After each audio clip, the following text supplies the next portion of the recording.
Hello, everyone.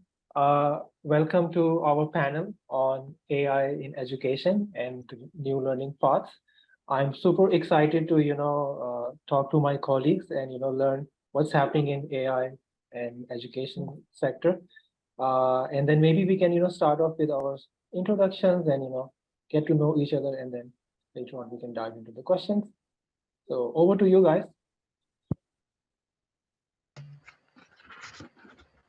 Well, I'll jump in since I was the last one to start to walk in, so I'll throw myself out there. I'm Lisa Crockett. I've been immersed in the world of instructional design now for about 15 years. My background prior to that was project management and human resources.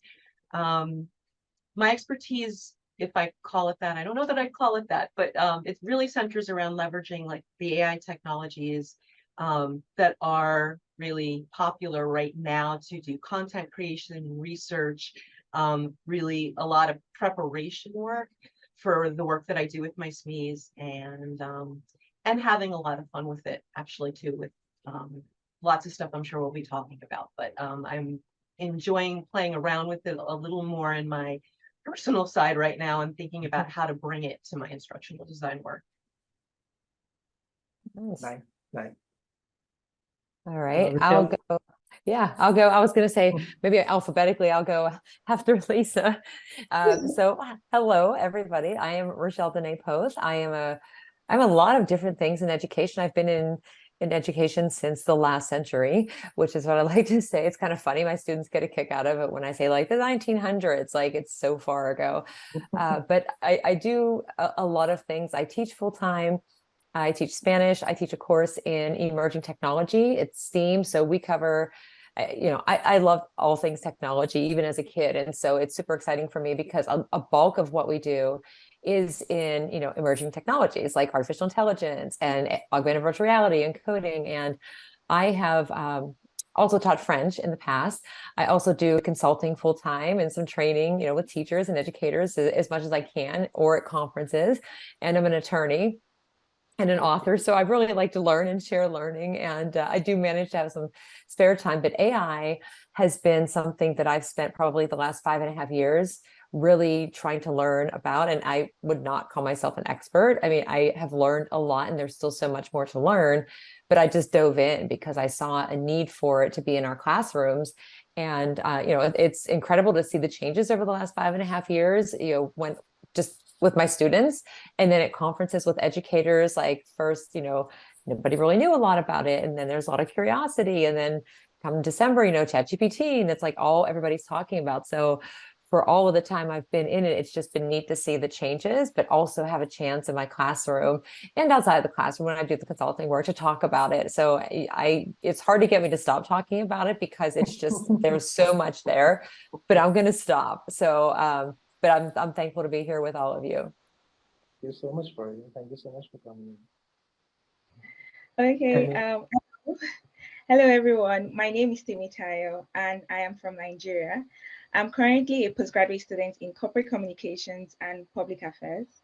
Over the past 4 years, I've worked in the EdTech industry as a corporate communications officer in the STEM maker space across Africa. And we were targeted at kids aged 5 to 18 to explore science, technology, engineering, and mathematics in a fun, interactive way. I am very passionate about STEM education and storytelling. Thank you very much. Super good. So we were thinking like, maybe, start from the basics of, trying to understand what's happening in AI in education. And we wanted to, ask you guys, what are some of innovative ways AI is, personalizing learning experiences for students in classroom these days? Yeah. All right, I'll go first. I'll dive in, and I'll make it kind of quick too. One example that I'll give, and this goes back probably 3 years ago. My 8th grade class, whatever I can get, robots, you name it, I bring it into the classroom because I want to see, how they respond to it. What do they like about it? And get that feedback. And there was a tool that I found, and I had already been teaching about AI for probably 2 years or so at this point. And personalized learning is something we've been talking about for years, and that's not something that we need technology for. I mean, technology is great because it can provide different ways for students to learn, and it can speed up the process of getting like the feedback to students. But I remember testing out this platform with my students that, and again, this goes back a few years, that they would start, say 5th grade math, and they would start on the same problem at the same time, but depending on how they responded, whether they were right or wrong, it charted their own personalized learning path in real time as they responded. And so students didn't all necessarily get the same number of questions. It was able to see where they were making, getting the answers right, getting the answers wrong, and then generate something and adapt to their learning style, to their pace of their learning, and bring new things in. And I remember that, and I laughed because it was the 5th grade math, and my 8th graders were not real thrilled that I was having them do 5th grade math. So, but they did it, and they were wowed by the fact that it wasn't all the same, and that it was at their own pace, and that they could see that they were getting some repeat kind of questions. And they're like, oh yeah, I'm missing this. So it's generating that. And that's one of the things that I think is really beneficial with a lot of the AI tools that are already out there, and that are now, there's tools that we're using that are building, the AI, they're enhancing them with AI, is the ability to do that, which then saves us time. I mean, not to rely on it all the time, but if I can get a quick glimpse of where all of my students are in their learning journey, and then I have extra time to go work with them and build relationships and facilitate learning in that way, then I think that's a big benefit. So I'm going to stop there just with that personalized, because I love telling that story about the kids, especially because one of the students decided that he was done with it, and he went into the coding and he changed like the dynamics on the page instead. It's like, okay. Yeah, it was fun. The chariot went off the screen. I'm like, all right, that's cool. Amazing. And it's like in my world, that would be the dream, right? Like, we do not have that application. When I work in corporate, I work in nonprofit, I work with adults. There's no AI in the classroom. That's not something, even AI in development in my world is challenged to sell, right? Just how I do the work in the process. But like, when I hear what you're saying, Rochelle, and I think about the needs, and I've been doing corporate learning for longer than I'd like to admit, since the 1900s. And we've been wanting this, though, like the idea of what you're talking about, when I'm teaching someone how to do something, and like I did have an element in a course that was highly statistical last year, and I would have loved adaptability in my LMS to read those the answers, to give them more questions, to help me. It's like right now I have a system that can certainly sort things, right? Or it can give me alternate questions, but it can't even give me an alternate question. It doesn't even say, well, if they get this wrong, what's the alternate? It just picks it out of a random pool. So like, I see this as a huge opportunity if you're selling, when we look at LMS platforms, to bring that in for at any level for adult learning, you're ahead of every competitor in the game. Right. I love that it's being done in the classroom. You're exciting me so much. I'm jealous.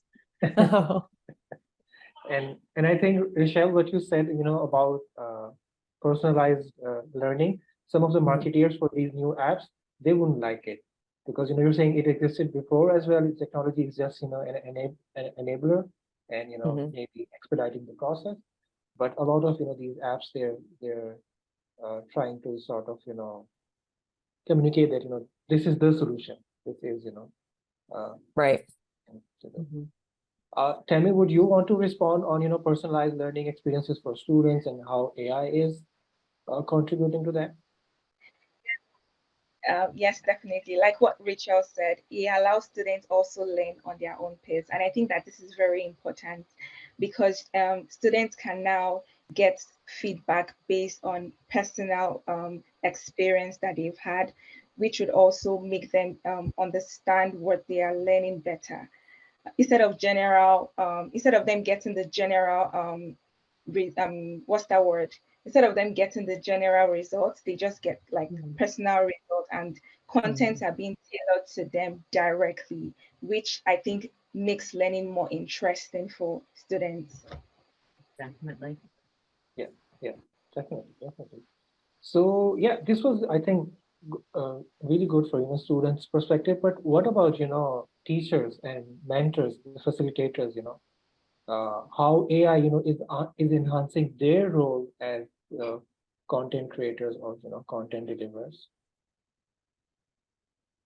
I can speak to that as from a content creator standpoint, like Sure. it speeds up the process. It doesn't change the process. I mean, it certainly, yeah, it adds an element to it, but when it's often challenging as a creator and not a subject matter expert, most of the time, right? To get your subject matter experts to get the input can be challenging depending on the timing, right? And how long things take.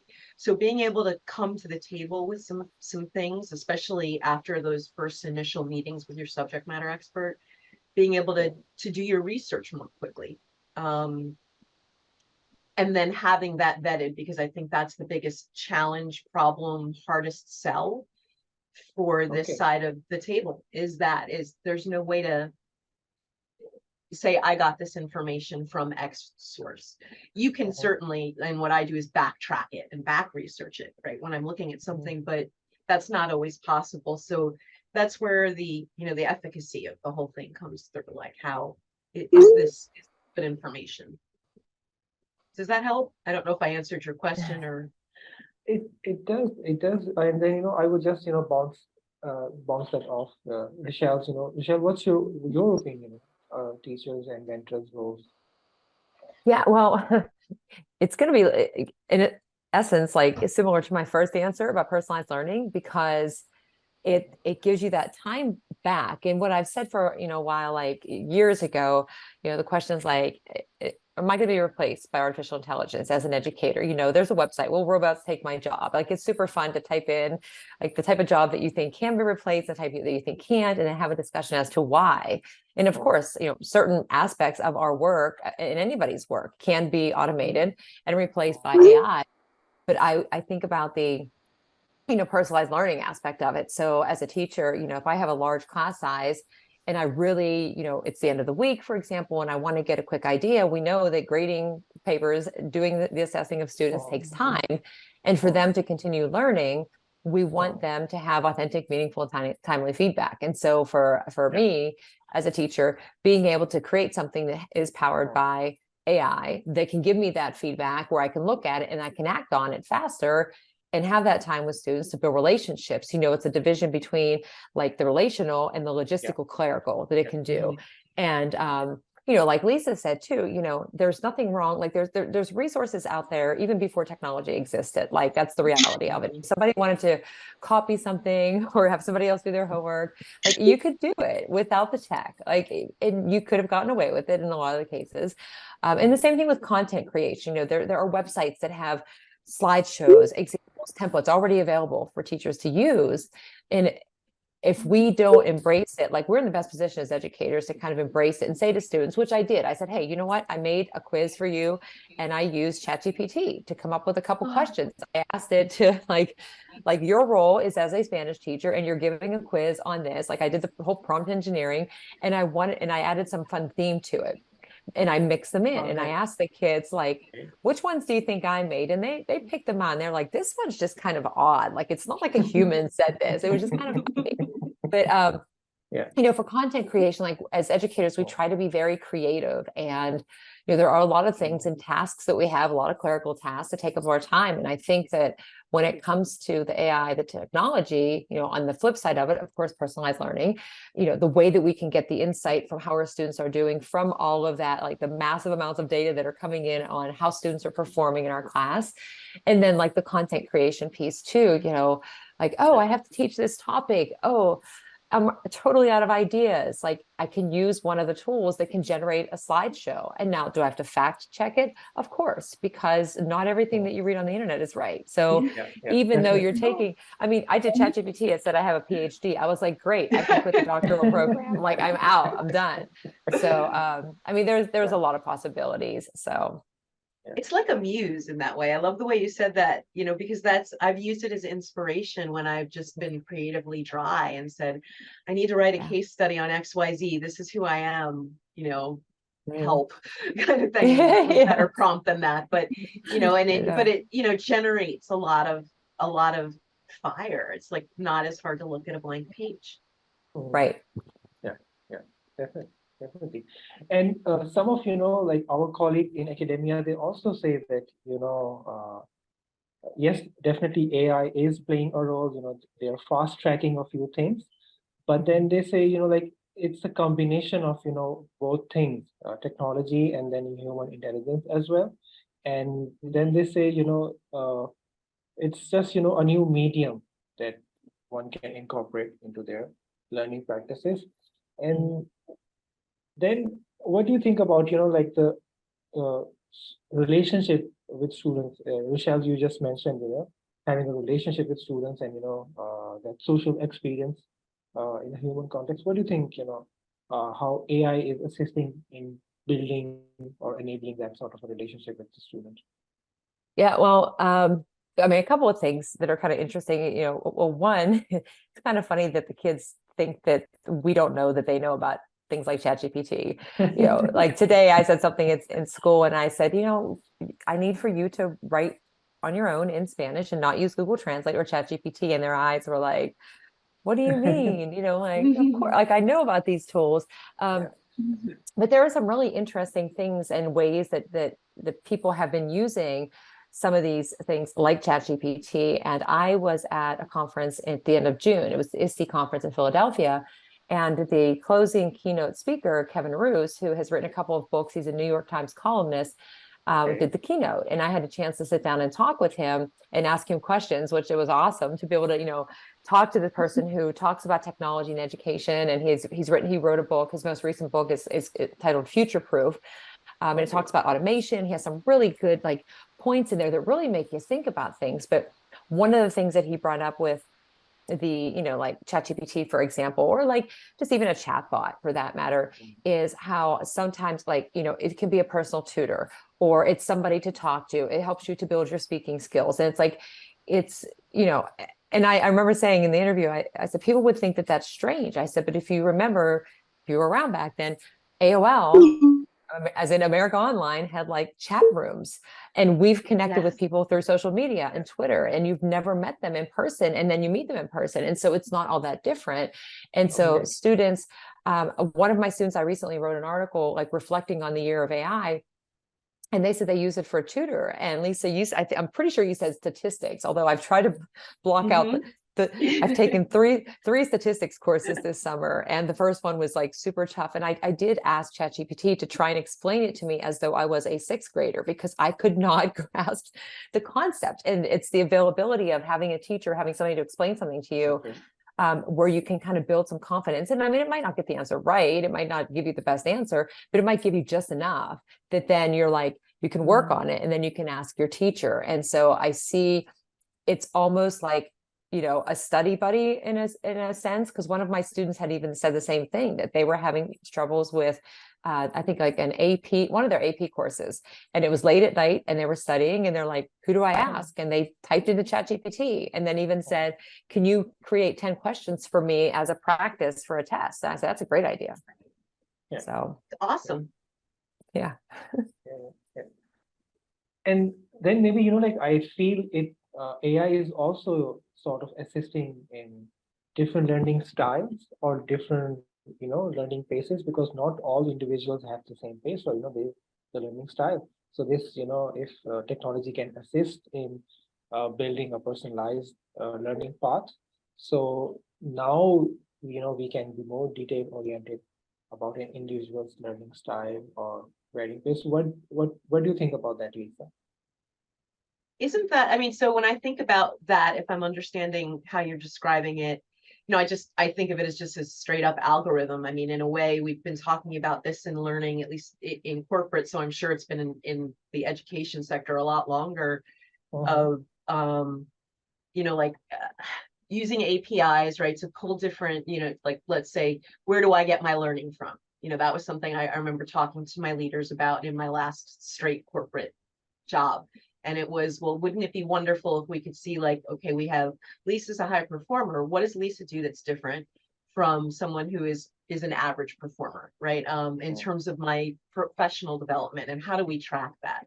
So assuming I allowed them to track that and did this on my work computer, maybe I go to LinkedIn and I take XYZ courses. Maybe I go to 5 or 6 other sources, and all of this is pulled together through XAPI, right?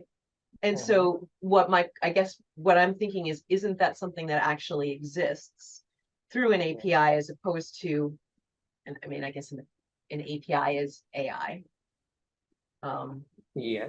So it is kind of there. It's just the challenge, or has been the ongoing challenge, of not everybody can access that. Right. That's still not mainstream to my knowledge. Or maybe like how you make, how you integrate that into that, the whole learning system, assisting the teacher or, that student. Just a massive amount of information. Like, how do you get that? That's where I guess that's where sort of my inner critic comes. How would you possibly know every place that I was developing, or that Rochelle's students were developing themselves? Especially if they're actually using books as opposed to the computer. But I don't know if that helps, so I'm going to stop. Oh maybe gosh. this is a startup idea. Yeah. A new app that verifies that. Temi, I think another aspect that maybe we can try to explore is that when we're talking about different learning paths and journeys, is that how the role of AI is in creating inclusive educational experiences for differently able students. So personally, I believe that AI plays a transformative role in creative educational experiences through inclusivity, through personalized learning, which allows students learn at their own pace. It also gives them accessibility to tools and materials. I mean, AI can now convert text to speech, speech to text. It just makes it easy for them to access AI and understand it. It also gives them learning support, like Rachel said earlier on. Now we have virtual tutors, virtual educators. AI can even be your best friend at some point. Yeah, so like it just makes it makes education more interesting and very inclusive to all. So there's just a lot. I can keep going on and on what AI would do, how it would do it, and we wouldn't stop, because it's just a lot, and the inclusion is very, very obvious. Is there any concern? Oh, I'm so sorry. No, please go ahead, Lisa. Please go ahead. Well, this would be for any of you guys, since I don't work in education, but the only thing that occurs to me as I think about that in a sort of a more general way is there any concern that the prejudices, the things that we bring to the table, humans bring to the table, because AI learns from us, that those things could come into play? And not so much, I think, what you were just talking about in terms of the text to speech and the making things accessible, I think is amazing. I'm more concerned with it creating learning pathways with bias, just because we're humans and we're programming it. And I don't know if I'm going all Terminator on you guys, so but that's my question. Is anyone else I love that you said Terminator like that. When I would say to people 5 years ago, when I was just like, what's the first thing you think of? I would hear like Terminator, iRobot, Alexa, and it has changed. I mean, I still get a couple of like say Terminator and ChatGPT, but no, I love that question that you asked. I don't necessarily know that I want to be the first one to answer, because I don't want to tell someone, but I was really hoping you would answer. I was really hoping you would answer. To be fair, I'm trying to like pick my words well so that I answer that question very well. But like I always say to people, I feel like AI and humans is just 50-50, in sense that you give AI something and AI doubles it up for you. AI, like you have to give it something before it doubles it for you. And sometimes it could be 50-50, or 70-30. AI gives you 70 and you impute 30, because I believe that there's some things that AI cannot really communicate, and that's emotion. Sometimes you want to add emotion into some things that you like to disseminate to your audience, and AI do not necessarily have the capability to do that. And this is where the human function comes in, where you have to add emotions to compelling messages to your audience. So I believe that it's just 50-50 to me. Yeah. Well said. What do you think, Rachel? Well, I'm thinking that I should have answered before you because your answer was really good. But no, my initial prior to what you said, which I appreciate, was back to Lisa, the potential for like bias and all those things, because the information that it's pulling from, I mean, it said that I had a PhD. Like I have no idea where I got that from. I wish it were true. That'd be awesome right about now. But whatever it has been programmed with, that's where the bias comes in, because at the end of the day, it's humans who are creating the programs, and whatever thoughts, stereotypes, everything. And it may not, it's not even intentional. Sometimes it just happens. And then that's put into there, and that's in the algorithms. But then you have the systems in place where, you try to improve upon it. But, you're right, like asking that question, it is a concern, and it's a topic that it doesn't get discussed as much as it should. But luckily, there are a lot of really great resources out there that have been vetted, that are, based on AI, and they have full-blown lessons for educators and anybody really to learn about, like the ethics and how does this work, and, how do we deal with this? Are there plans in place, for figuring this out? But I also think it's a good way to help students to kind of embrace, and it really, we worry about them losing like critical thinking skills and all these other, higher level skills, because the information's there. Well, the information's already been there because of Google, and you have to still have to sort through it. And you still have to check it for accuracy. So then that can be a lesson in and of itself. Like find a prompt, like if you're able to use ChatGPT, for example, find a prompt, get the information, see what it creates, and then look at it and analyze it through a lens of ethics. Like what, how does this come across to you? Are there any issues? What are the ethical considerations we need for this? So it's like that closer study, and that they're involved in it, because again, later on in life, they may not know it yet, but they might be the people that are making some of these programs. And so they're going to need to understand that. And it's not just applicable, in AI. I mean, that's just a part of our lives, that they need to have those skills. Yes, definitely. And Lisa, what about, like corporate world? Is there any prejudice or, any biases that AI is there, this factor is also applicable to corporate world when we're talking about learning? I mean, I think it could be. There's certainly tons of bias in the corporate world, right? So if we're the people that are programming, right, they're going to be there. But again, I also look at it, and I mean, the corporate world. So, and I've been in nonprofit, and I have had my own business for about 7 years now. So I've been out of the straight up corporate world, but I would be shocked if it changed dramatically. Because I was in it for a long time there too. But my question would be, I don't know where they are with AI. I know even in my sector, like I said, my use of it's like, from a work perspective, dip your toe in, make sure you're tell us exactly what you're doing, so that we can also go back and check it, which I think is totally fair, and it makes complete sense to me. But there's a reticence to it because it's not proven. So I think there's more room to play for entrepreneurs than in businesses like big established corporations or nonprofits that are more what would the word be? Just conservative right now, until it's more proven. They're looking to see what happens, with where the ladies are in education right now. It's how does this pan out? But that's pure opinion. But that's where we were. And we do hear, some of the parents, they are also they're also wondering, about the cognitive aspects of this learning experience for their kids. And we do see some questions coming up, and where people are saying that is it good for the cognitive developing? Are we enabling people to be smarter, or are we sort of making them dependent or an external, tool? It's a good question. Yeah. Sorry? It's a good Actually, question. Yeah, I was going to say that too. That's a very good question. Like I said earlier on, I think it's 50-50 to be fair, because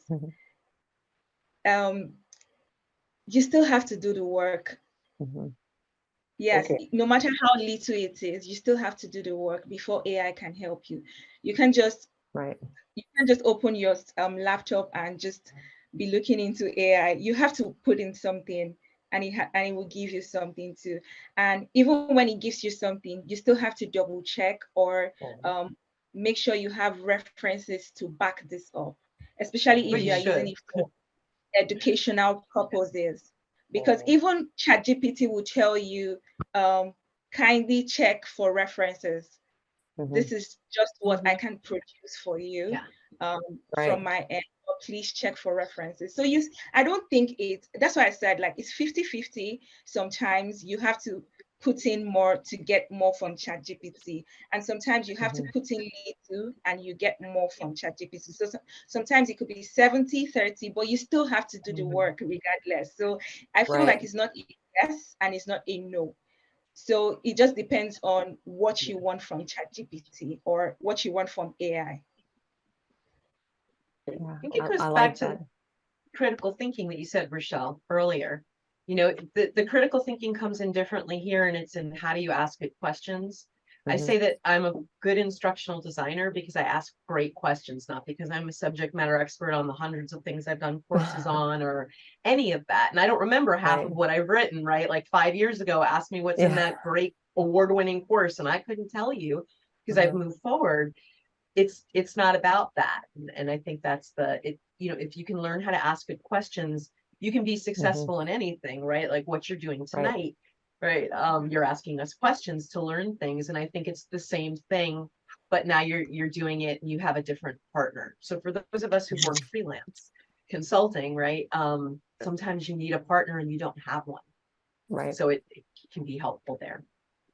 Yeah. And one thing that I thought of too, I'm like, it's like kind of like when you went from like the Dewey Decimal System and the card catalog to find your books, and you go and find all the information, and then you have access to the internet, and you're like, oh my gosh, there's like a million things to sort through. You still had to think. It was just a different manner of doing it, and then it's asking the right questions. So like an example would be, if I go to Google and I say, what is artificial intelligence? I'm getting millions and billions of results in a fraction of a second of all different media like formats. Versus if I go on ChatGPT and I ask the same thing, it's streamlined it, but I still have to read it and I still got to make sure that it's right. But then you have to think about it. Okay, like what do you really want it to do? Like I wanted to explain it to me in some like at my level. Okay, so write it. What is artificial intelligence? Give an everyday example. Give an example in education. Make it so a third grader could understand it. Like, and have kids like think through that. And there was an interesting and I'll just say this one last thing too, an interesting thing. I mean, we can't stop the kids from using it, because if they're not in school, they're going to have access to it. I mean, assuming they have devices and they're of age, but if not, they have older siblings and they can try it out. But how do you use it as a learning tool? And if your school has it blocked, like take some screenshots, put some prompts, and then have the kids look at it and analyze it. Do something that fools them. Is this created by a human? Is this not? But there was one example of breaking kids into groups where, and it could be for any content level, grade level, where you say, okay, our topic today is statistics. And now I'm kidding. I'll go photosynthesis. Ouch. Okay. Yeah. You break the kids into groups, and they don't know which group has access to what resources until they're in separate rooms, for example, and you go and you tell them secretly, okay, you can only use like what you've retained, what's in your memory about this, and that's it, and each other. Okay, your group, you can use your notes. Oh, you didn't take any notes in class? Oh, well, that's a problem. And then your group can use the book or Google, and your group can use ChatGPT. And so they have to come up with responses to whatever the prompt is, and then they come back and they share, and then you have the kids think through, like, okay, who used what for it? Well, how can you tell? and then come to an understanding of like what the topic is. So you can actually apply, you're using a lot of different skills, and in the process, you're building your social emotional learning skills too, because you're like, oh my gosh, you mean I can't use anything for this? Like, that's stressful. that. But you're embracing it and you're showing them how to use it properly. Like, and it's just, leveraging those sources, but you still, at the end of the day, you still need the skills to process whatever the information is, no matter what you're doing. Yeah, just to buttress on what Rachel said, like, for example, if you look at it in STEM education is a lot on hands-on activities, right? And you can go on AI and it tells you how to code. So you know how to code, but do you know how to use this code? That's something else. So you still have to do the work. You still have to build robots. You still have to program it. AI can teach you how to do it, but you still have to do it yourself at the end of the day. Or you ask AI that, oh, you want to perform some experiments. AI would teach you how to do it, but AI wouldn't do it for you. So you still have to do the work one way or the other. Yeah, definitely. And this would be my last question, and then I would open the floor for you guys to ask each other any questions and interact with as well. And since we're talking about learning paths, and maybe a comparison between younger generation and older generation would be something that we can talk about as well. So I was thinking that what do you guys think for younger audiences, or for generation Alpha and the generation coming after that, is the learning path different because they don't have to unload or unlearn traditional ways, or old school ways, and they're just coming into a digital learning environment. But as Lisa, you're also into corporates. Some of those generations, they have had their experiences with previous or traditional or old school learning environments. So can we sort of do a comparison of generations and how these learning paths are different? I think the answer is very straightforward, to be fair. And yes, the learning paths are different. That's for me personally. And obviously, there's more technology now. Younger ones are very adaptive to change, adaptive to technology. Once there's a platform today, they already know how to maneuver it, how to get on it. They have prior experiences to it. So for me, I think it's just yes. I think it's just a straightforward answer. Yes. I would agree 100% with that, with the qualification, obviously, that I only have been with adult learners. But I cannot even imagine it would be the same. And I think she's 100% correct, where the technological challenges come in through change, and managing change is, and I hate to say it, but it's my generation and up who is more challenged, because we didn't grow up. We still had phones on the walls. So while I'm really pleased that like technologically I'm keeping up, I still wonder, like how many more years before I start dropping off, right? But most folks, and not to be ageist, I don't mean it in any way, but it is harder the older we are, because we didn't grow up with these things. So I mean, I love it, and it makes life so much easier. I remember the card catalogs. My fear would be, though, what, if all this digital stuff went down, how many of us would be able to survive with the old libraries and getting the old information? But that's, that's for sci-fi, let's hope. You're, I mean, that's why you still need those underlying skills, because technology, it goes away, it changes, it doesn't work when you need it to, and then you're stuck. I mean, it's great. It's great when it works, but when it doesn't, you need a backup plan all the time, especially in education, especially when you're in the front lines. And I used to teach still adults, but I mean, I've been there, where you don't have all the PowerPoint that you brought, you can't get that up, can't access it, but you still have 50 people in front of you expecting something. So you got to figure it out. Yeah. And you're right about like the, like the learning paths. And it's interesting because initially there was, I mean, with ChatGPT too, a lot of the concern was not so much with the older students, because the older students have developed a lot of these, critical thinking and problem solving and all of that, versus the younger students that, they're still super young and they haven't had all that same experience. But then the other component of it is, then you have these young students who they've already grown up, schools are closed in 2020. You have kids that like, all right, everybody gets an iPad because we got to keep learning going. And so they're very skilled and they learn so fast. So I think that's such a fantastic question. And I think that it's going to be, like, are they digital natives? And there's all these, ways to call them in your perception of technology, what it is, what it isn't.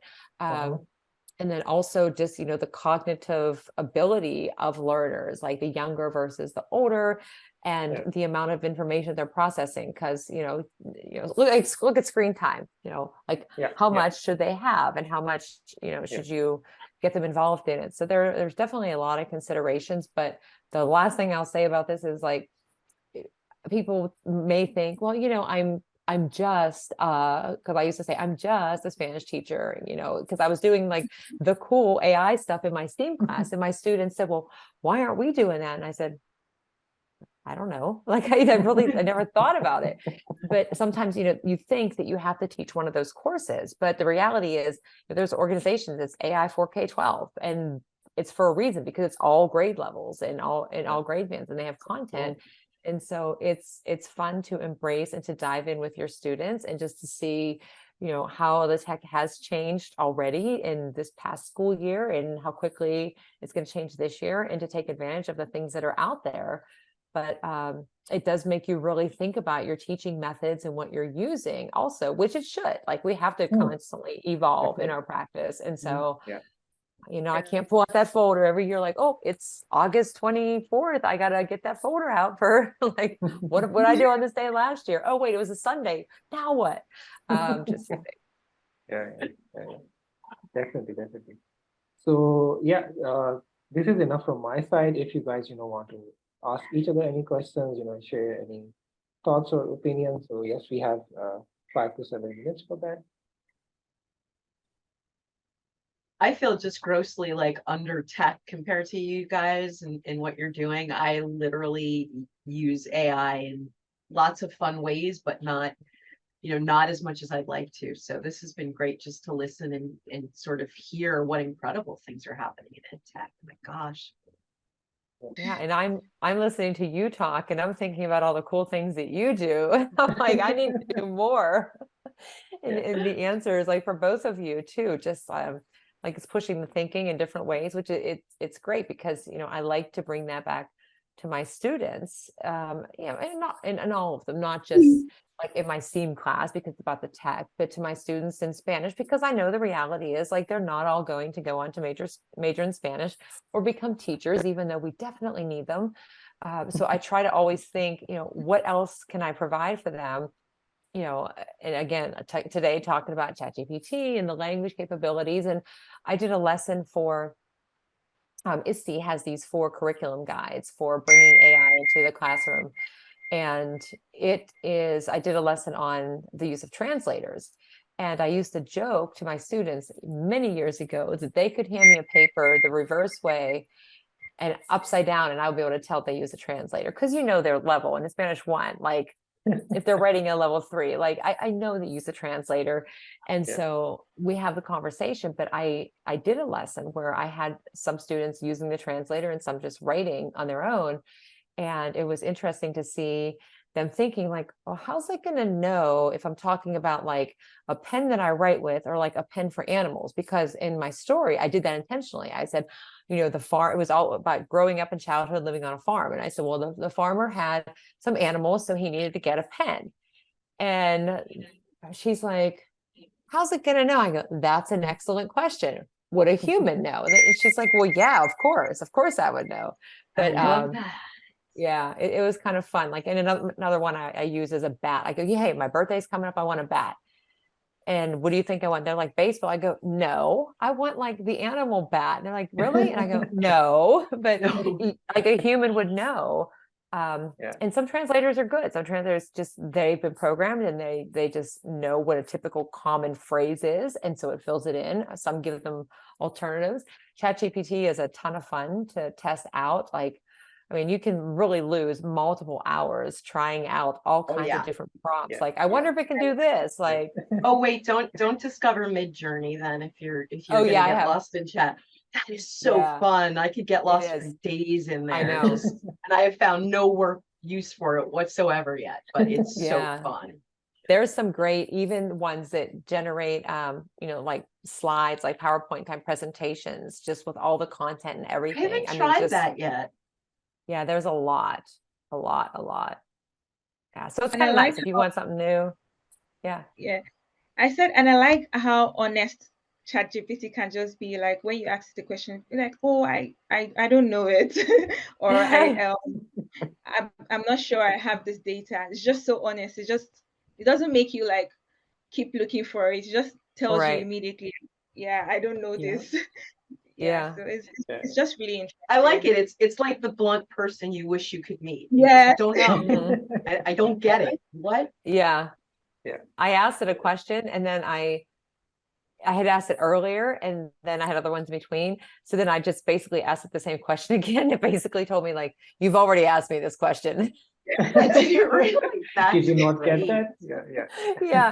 And it says, and then it says something like, unless you have a different angle that you like, or something to that effect. I was like, okay, I'm sorry. Like, I apologize for that. But I will say I've added lots of pleases and thank yous now.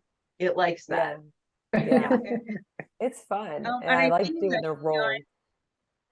And I think that beyond educational purpose is also so helpful, because I remember when I was having a little misunderstanding with my friend and I asked ChatGPT, and it was so helpful, and it was really, really helpful, and it broke down all my emotions for me and why I should actually feel this way. And I think I need that.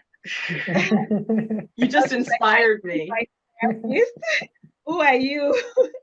So I think that it's really, really lovely to have such technology, just to, that, once you, and the good thing about it is I can wake up 12 a.m., 1 a.m. and just say, oh, I need you to answer this question for me, and there's someone to answer it.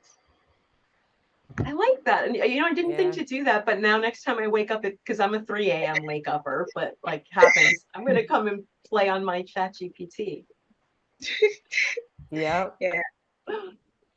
Oh my gosh. Nice. It's a lot of fun to do some different things. I did a presentation earlier this year, and it was on blockchain, metaverse, NFTs, and Web3. And I was demoing ChatGPT because it was so new. That conference was like the middle of January. And I asked it to write a story in Spanish that had like, an NFT, a fox, the forest, the color green, and something else. And it went through, and I, in a very dramatic voice, was translating it into English, and it picked it up. It was like, one day this fox was walking through the forest when suddenly it saw something brilliantly shining green. It looked at it. It was an NFT, and it just went into this thing. And then it described what an NFT was. And then like in the story went, and then I had it regenerate it. And so then it changed the name. Like it was still, but it just like, it was so fast. And I've done that with my 8th grade students too, back in December, because I had co-written an article about ChatGPT, but actually back in 2020, I did some research for an article for a writer for Forbes on GPT, and I couldn't believe what it was capable. And that was all those years ago. And then when this came out, my students in that 8th grade class, I said, okay, give me an animal, give me a place, give me a couple things. And it created the story. And then they took turns reading it in very dramatic voices. So like they learned about it, they saw it. And then, they're building their reading skills, they're becoming more confident because they're talking in front of their classmates. So there was like a lot of other extra benefits to it. But then of course they're like, oh, I can use this to do my homework and my report. I said, your teachers are going to know. They know your writing style. They've built relationships with you. Like, that's why it's so important to know the students, but also to say, hey, you know what? Like, we know you can go to Google. We know you can have somebody do this for you. But at the end of the day, if somebody sits you down and wants you to teach them about it, or you have to like perform something, you have to be able to do it. So Yeah. nobody can do it for you. You can use all the resources you want. In the real world, we can ask for help, but it still comes down to our abilities. And so, but it is fun to test out like all things, you know, ChatGPT. Have it write your bio and see if you have some advanced degree that you didn't know about in a job that I'm you going to haven't give that a shot. I would love to learn that. I've been wanting that PhD myself for years. Yeah. It's good. I highly recommend it. I think I like what Rachel said about confidence. Yes, true. It actually makes you more confident. Like it just boosts it up. Like it makes you gives you that validation. Like, oh yeah, you're smart. You sent this to me. Yeah, you're smart. Yeah. Yes. Definitely. Great. So guys, we're almost, at the end of this panel. I think this was amazing discussion. I definitely, got to learn a lot about, what's happening in AI and, what different methods and techniques. Thank you so much. Thank you so much for, coming on our panel. And it was a great pleasure for us to host you guys. And yes, looking forward to, our next interaction and next discussion. Yeah.